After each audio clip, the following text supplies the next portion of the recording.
नृत्य महोत्सव और राज्योत्सव के उद्घाटन समारोह में मुख्य अतिथि के तौर पर हुए शामिल। गढ़वा अंबिकापुर राष्ट्रीय राजमार्ग पर भीषण सड़क हादसा, 5 लोगों की गई जान। जमशेदपुर में नदी में डूबने से 2 युवकों की मौत।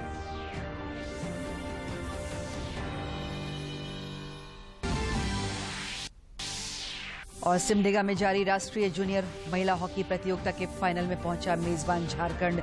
हरियाणा से होगा खिताबी मुकाबला।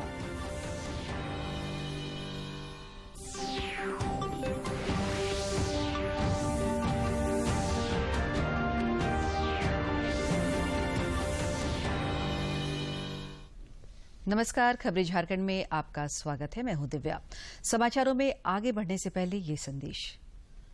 देश ने कोविड टीकाकरण अभियान के अंतर्गत 100 करोड़ टीके लगाने का लक्ष्य हासिल कर इतिहास रच दिया है। इस महत्वपूर्ण कार्य में योगदान करने वाले चिकित्सकों, नर्सों और अन्य स्वास्थ्यकर्मियों का दूरदर्शन अभिनंदन करता है।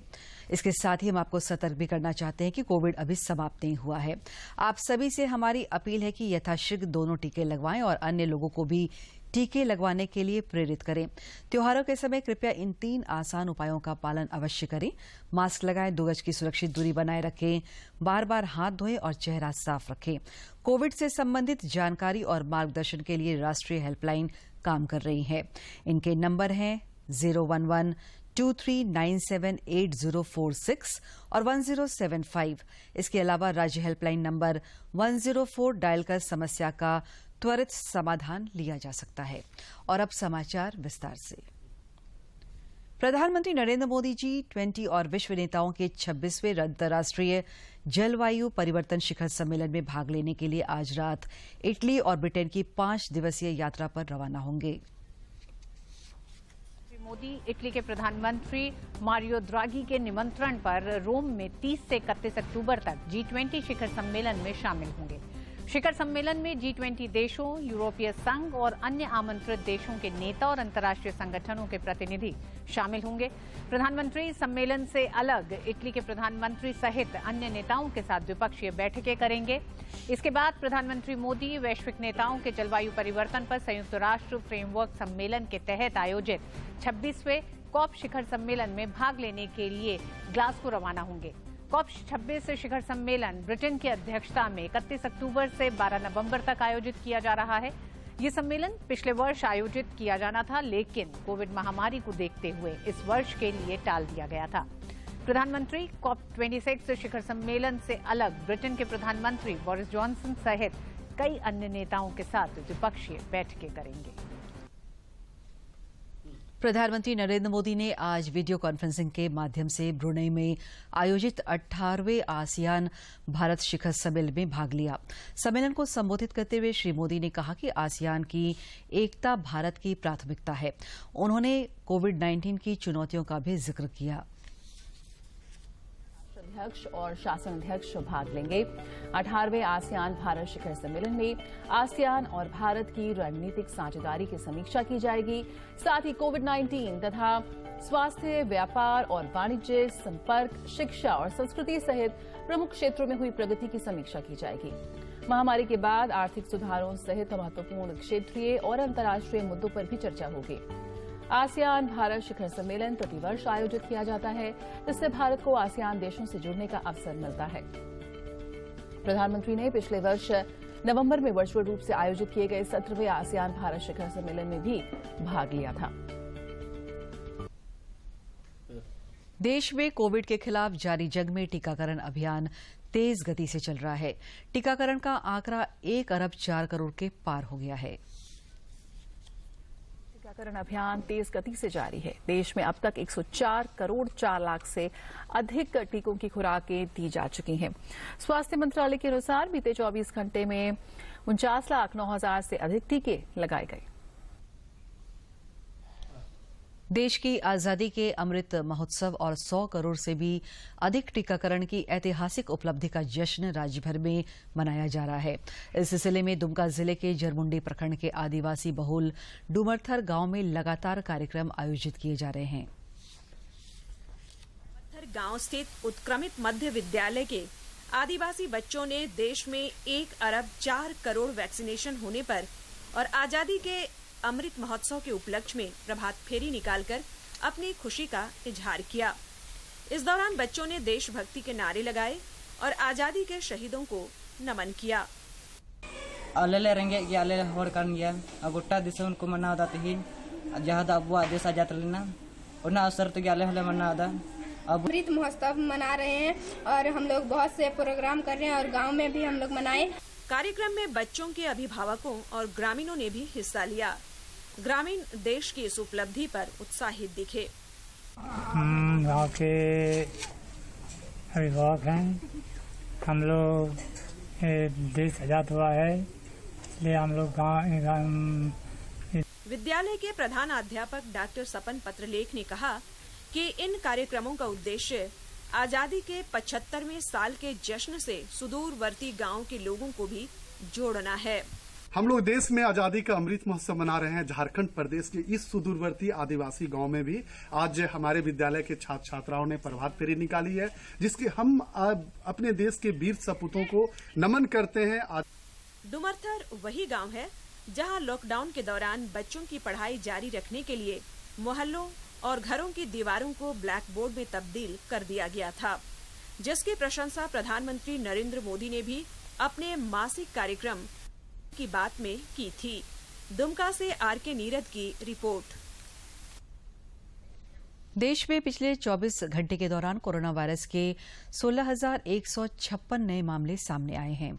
इस अवधि में 17,095 संक्रमित स्वस्थ भी हुए हैं। इसके बाद देश में रिकवरी रेट बढ़कर 98.20% हो गया है। सक्रिय मामलों की कुल संख्या 1,60,989 हो गई है। वहीं साप्ताहिक पॉजिटिविटी रेट वर्तमान में 1.19% दर्ज किया गया है। दैनिक पॉजिटिविटी रेट 1.25% हो गया है। राज्य के अधिकांश जिलों में कोरोना के नए मामले अब नहीं आ रहे हैं। हालांकि राजधानी रांची में हर दिन कुछ संक्रमितों की पहचान हो रही है। पिछले 24 घंटे में रांची में 16 नए संक्रमित पाए गए हैं और 50 उपचाराधीन संक्रमित स्वस्थ भी हुए हैं। रांची में सक्रिय मामलों की संख्या अब 70 रह गई है।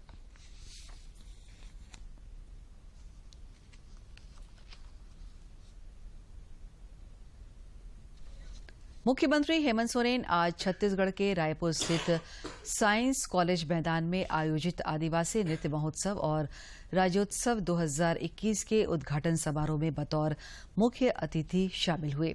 इस मौके पर उन्होंने कहा कि यह सिर्फ नृत्य महोत्सव नहीं बल्कि ऐसे वर्गों के लिए सम्मान है जो शैक्षणिक, सामाजिक और आर्थिक रूप से पिछड़े रहे हैं। श्री सोरेन ने कहा कि आदिवासी समाज अपनी सभ्यता, संस्कृति और परंपरा को बचाने के लिए संघर्षरत है।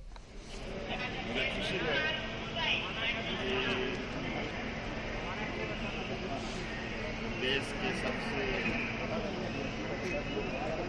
पिछड़े वर्गों को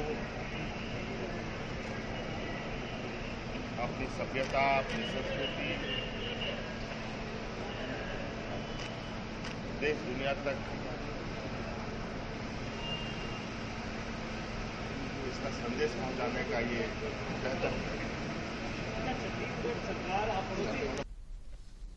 भाजपा विधायक दल के नेता बाबूलाल मरांडी ने राज्य की हेमंत सोरेन सरकार पर भ्रष्टाचार और लूट को बढ़ावा देने का आरोप लगाया है। श्री मरांडी आज पलामू जिला मुख्यालय मेदिनीनगर में पार्टी कार्यकर्ताओं के सम्मेलन को संबोधित कर रहे थे। राज्य की वर्तमान सरकार को राज्य के विकास और जनता के हित से कोई लेना देना नहीं है। उन्होंने कार्यकर्ताओं में नई ऊर्जा का संचार करते हुए कहा कि राज्य में पंचायत और जिला परिषद का चुनाव दलीय आधार पर नहीं होना है, लेकिन सभी कार्यकर्ता एकजुट होकर ज्यादा से ज्यादा सीटों पर जीत दर्ज करने की रणनीति तैयार करें। श्री मरांडी ने केंद्र की मोदी सरकार के कार्यों की सराहना करते हुए कहा कि इस सरकार को तो देश की जनता का फिक्र है। यही कारण है कि जन सुविधाओं के विकास के लिए केंद्र सरकार द्वारा कई कदम उठाए जा रहे हैं। मंदिर में अगर कहीं मंदिर बनेगा, यहाँ तो एक एक लोगों की अलग अलग आस्था, अलग अलग विश्वास है, विविधताओं से भरा हुआ देश है, तो हर लोगों के लिए अगर अलग अलग पूजा के स्थल बनेगी विधानसभा के अंदर में, तो फिर विधानसभा की स्थिति क्या होगी? फिर तो लोकतंत्र की मंदिर नहीं रह जाएगा। लेकिन आज इस प्रदेश की सरकार है, तुष्टीकरण की नीति उस हद तक चली गई है और इसीलिए मैं आज आप सब लोगों से यही कहती। उधर गिरिडीह जिले में भी भाजपा कार्यकर्ताओं का सम्मेलन आयोजित किया गया। कार्यक्रम में पार्टी के प्रदेश अध्यक्ष दीपक प्रकाश शामिल हुए। कार्यकर्ताओं को संबोधित करते हुए श्री प्रकाश ने कहा कि केंद्र की जन कल्याणकारी योजनाओं को जन जन तक प्रचारित करने में कार्यकर्ता अपनी भूमिका निभाए। उन्होंने राज्य की हेमंत सोरेन सरकार की नाकामियों को भी उजागर करने का आह्वान किया। सम्मेलन में पूर्व प्रदेश अध्यक्ष रविंद्र राय, पूर्व मंत्री जयप्रकाश भाई पटेल, गिरिडीह के पूर्व सांसद रविंद्र पांडे, गिरिडीह पूर्व विधायक निर्भय कुमार शाहबादी, जमुआ विधायक केदार हाजरा व पूर्व आईजी लक्ष्मण सिंह भी मौजूद थे।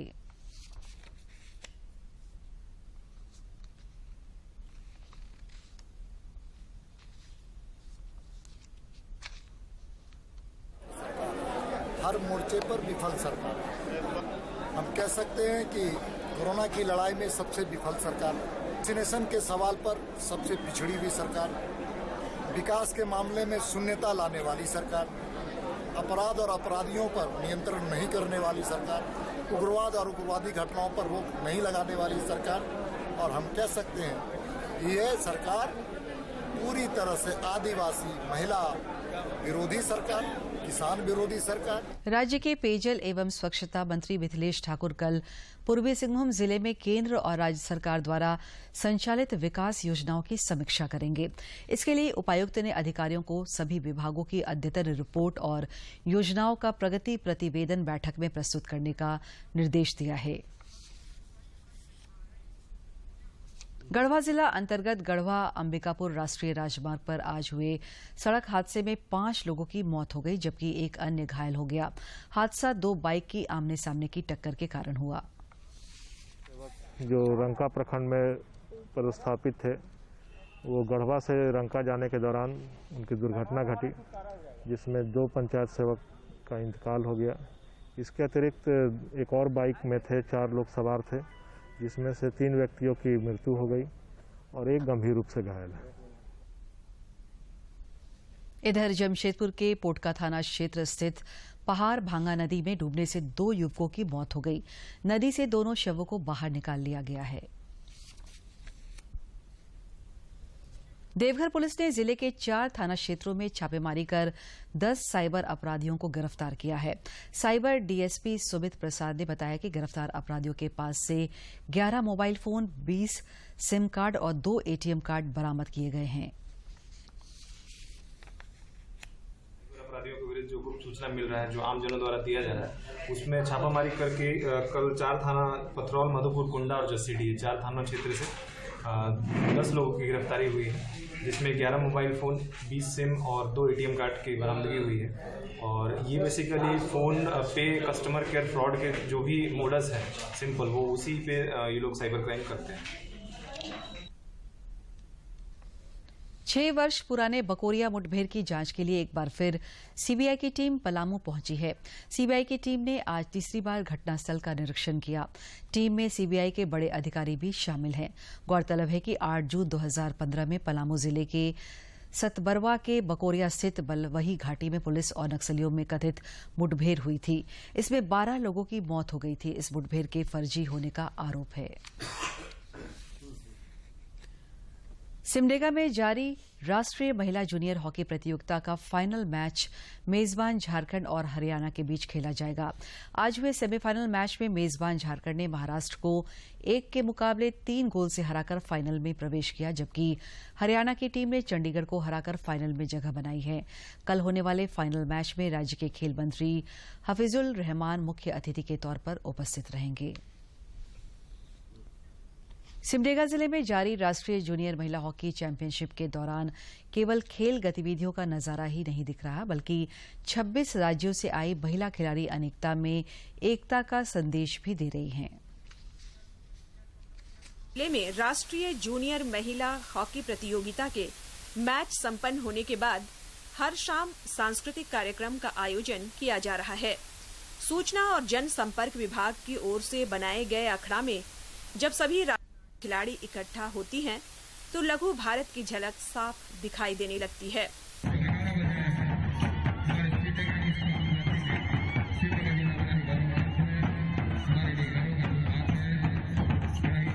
गुजरात से आई हॉकी खिलाड़ी खत्री ममता त्रिलोचन और पूजा शर्मा कहती हैं कि इस आयोजन ने उन्हें देश भर की संस्कृति से परिचित होने का अवसर प्रदान किया है।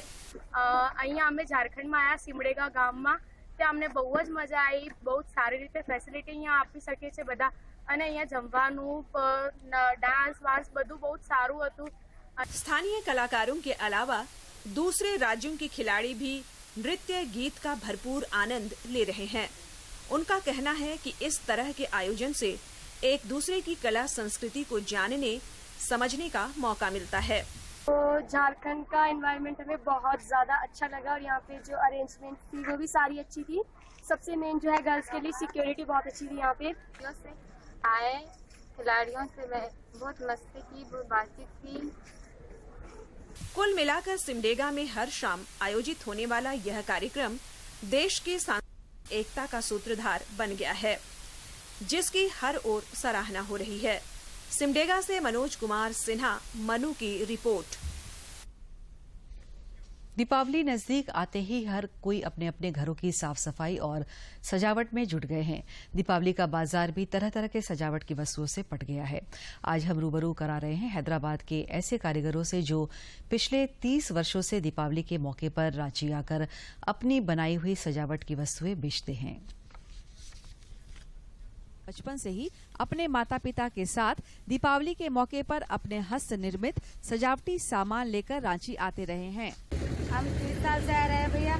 हम परिवार पूरा इधर 20 परिवार है। आते हैं आप लोग? गुलदस्ते बनाते हैं, गेट का फूल बनाते हैं, गेंदा फूल है, माला है, चूड़ा है। खास बात यह है कि सभी कारीगर हैदराबाद के आरके नगर नामक गांव के हैं और यह पूरा गांव इसी प्रकार से सजावटी वस्तुओं के निर्माण से जुड़ा हुआ है।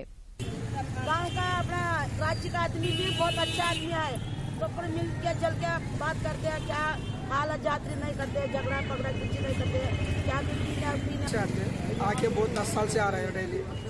10 साल से पूरा कारोबार करते आके बहुत दूर से आते हैं, उतना माल लेके पानी में आगे। इतने वर्षों से रांची आकर अपने सामान बेचने वाले ये कारीगर रांची को बहुत प्यार करते हैं और कहते हैं कि रांची के लोग बहुत ही अच्छे हैं।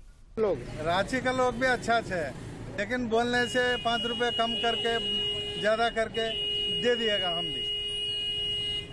दीपावली साफ सफाई और सजावट का त्योहार है। ऐसे मौके पर ही हमारे देश के कोने कोने में छिपी देश की बेहतरीन हस्तकला और कारीगरी बाजार में खुलकर सामने आती है। आज आवश्यकता है लोकल फॉर वोकल को ध्यान में रखते हुए ऐसी कलाओं को बढ़ावा देने की। दूरदर्शन समाचार के लिए रांची से प्रताप की रिपोर्ट। दीपावली पर्व में दिए का विशेष महत्व होता है। यह मौका तब और अधिक खास हो जाता है जब महिलाएं अपने हाथों से मिट्टी और गोबर का इको फ्रेंडली दिया बनाकर कुछ पैसा कमा रही हों। इटकी प्रखंड में Jharkhand state livelihood promotion society ने इको फ्रेंडली दिया बनाकर विशेष पहल की है। इस काम से जुड़ी महिलाओं को उम्मीद है कि दीपावली के मौके पर दिए की अच्छी खासी बिक्री होगी और इनके घरों में भी खुशहाली आएगी। हमारे इस दीपावली में हमें मतलब दिया बनाने का प्रशिक्षण मिला है। जिसके पास अभी कमी है पैसा का, वो गोबर का दिया ले जला के और अपना यूज भी कर रही है और कुछ पैसा अपना कमा भी रही है। JSLPS की block programme manager Anupama Sinha बताती हैं कि महिलाओं को आर्थिक रूप से सशक्त बनाने के लिए कई तरह के कार्यक्रम चलाए जाते हैं। इस कड़ी में दीपावली के मौके पर महिलाओं को इको फ्रेंडली दिया निर्माण कार्य से जोड़कर उन्हें आर्थिक रूप से मजबूत करने का एक प्रयास किया गया है। हमारा मुख्य उद्देश्य रहता है कि हम महिलाओं को सशक्त करें और उनका रोजगार बढ़ाएं। महिलाओं को हुनरमंद बनाकर आर्थिक सशक्तिकरण की राह पर ले जाने की दिशा में इटकी प्रखंड में कई कार्यक्रम चलाए जा रहे हैं। इटकी के प्रखंड विकास पदाधिकारी गौतम प्रसाद साहू बताते हैं कि समूह से जुड़ी महिलाओं को प्रशिक्षण देकर उन्हें स्वावलंबी बनाने के लिए कृषि और पशुपालन समेत स्वरोजगार के क्षेत्र में कई कार्यक्रम चलाए जा रहे हैं। प्रखंड भ्रमणशील पशु चिकित्सा पदाधिकारी द्वारा किया गया और सहयोग हमारे JSLPS के जो BPM है उनके द्वारा की गई। सर्वप्रथम हम लोगों ने इटकी प्रखंड के महिला समूहों को गोवर्धन दिया बनाने के लिए प्रशिक्षण हम लोग आयोजित किए और उन्हें प्रोत्साहित किए कि इससे भी आप स्वरोजगार की दिशा में आगे बढ़ सकते हैं और अपना आमदनी कर सकते हैं। गोवर्धन दिया महिलाओं के लिए कमाई का अच्छा स्रोत होने के साथ पर्यावरण के अनुकूल है। गोबर से निर्मित होने के कारण दिया की खासियत यह है कि जलने के बाद इसका इस्तेमाल खाद के रूप में आसानी से किया जा सकता है। रांची से करमबीर की रिपोर्ट। दीपावली नजदीक है और कुम्हार के चाक तेज रफ्तार से घूम रही है, लेकिन इलेक्ट्रॉनिक सामानों के कारण मिट्टी के दिए की डिमांड कम होने से कुम्हार परेशान हैं। देवघर जिले में तो इन कुम्हारों की आर्थिक स्थिति भी डगमगाने लगी है। लाइटों और अन्य उत्पादों ने मिट्टी के शिल्पकारों की रोजी रोटी और आमदनी को काफी प्रभावित किया है। देवघर के कुम्हारों का कहना है कि विगत कई वर्षों से चाइनीज लाइटों समेत अन्य इलेक्ट्रॉनिक सामानों ने दीपावली में मिट्टी के दियों का स्थान ले लिया है।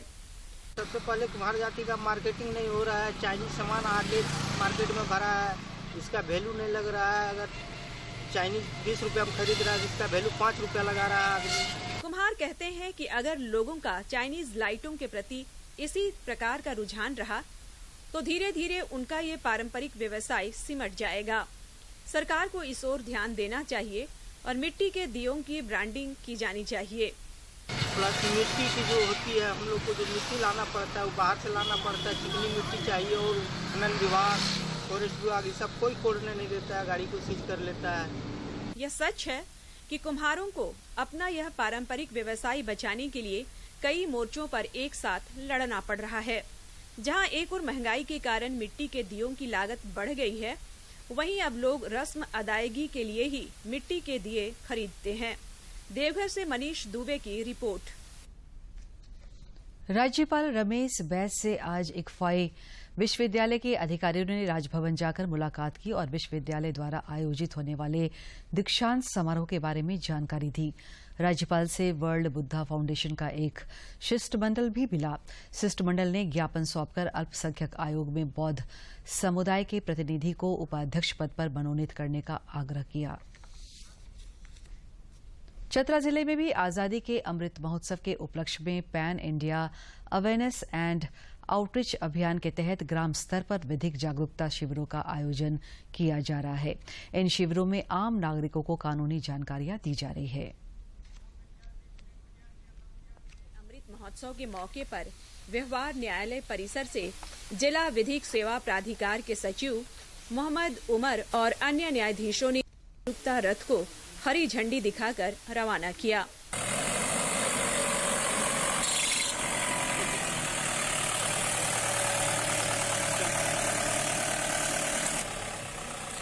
यह जागरूकता रथ विभिन्न सुदूरवर्ती गांवों में जाकर आम लोगों को उनके अधिकारों के साथ साथ कानून के प्रति जागरूक करेगा।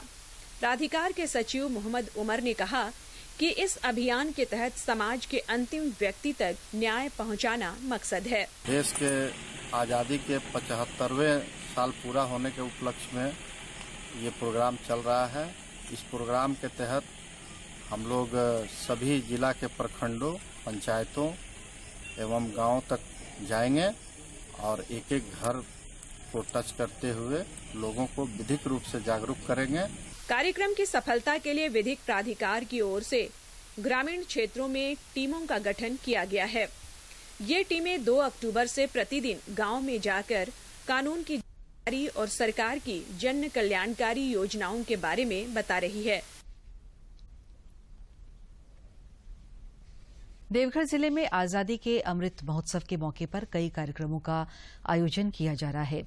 इस सिलसिले में जिला विधिक सेवा प्राधिकार की ओर से विधिक जागरूकता कार्यक्रम का आयोजन किया गया।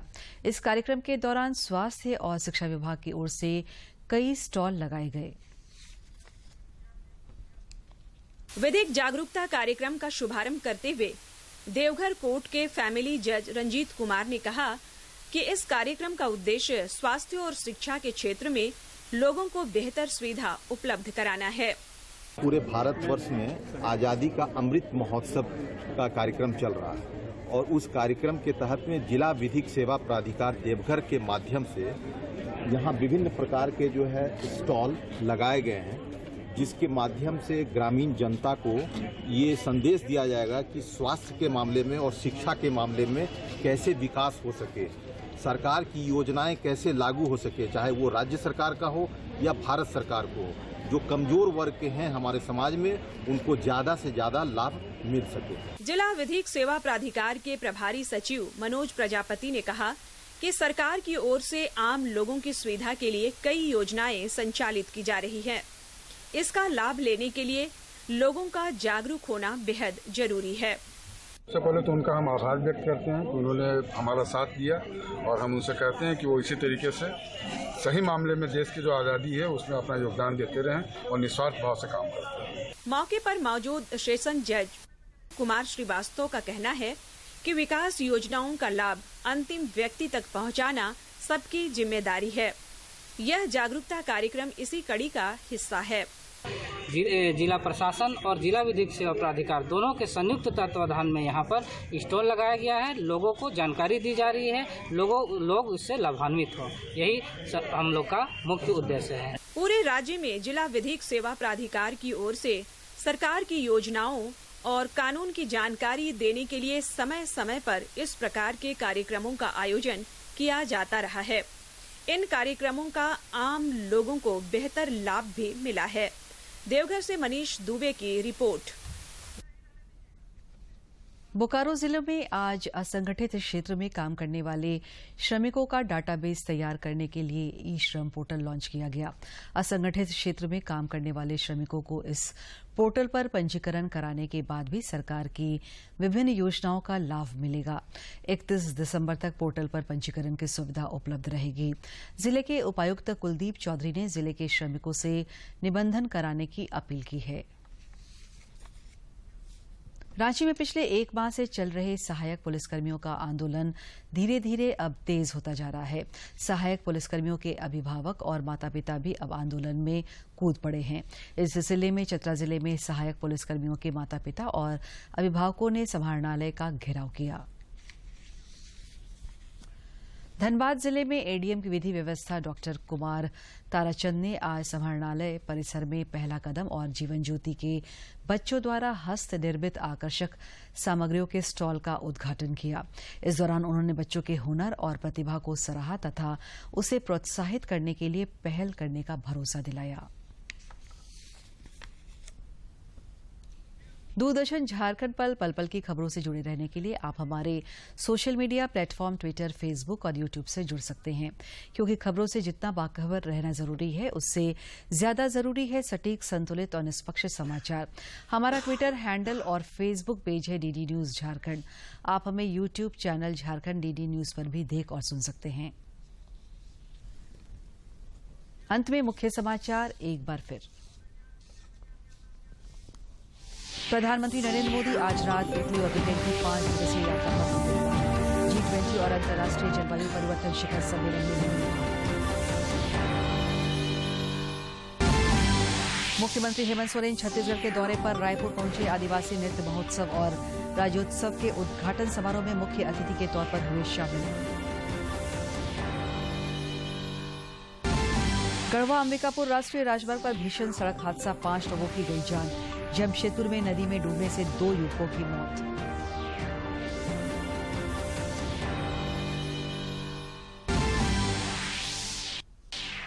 और सिमडेगा में जारी राष्ट्रीय जूनियर महिला हॉकी प्रतियोगिता के फाइनल में पहुंचा मेजबान झारखंड।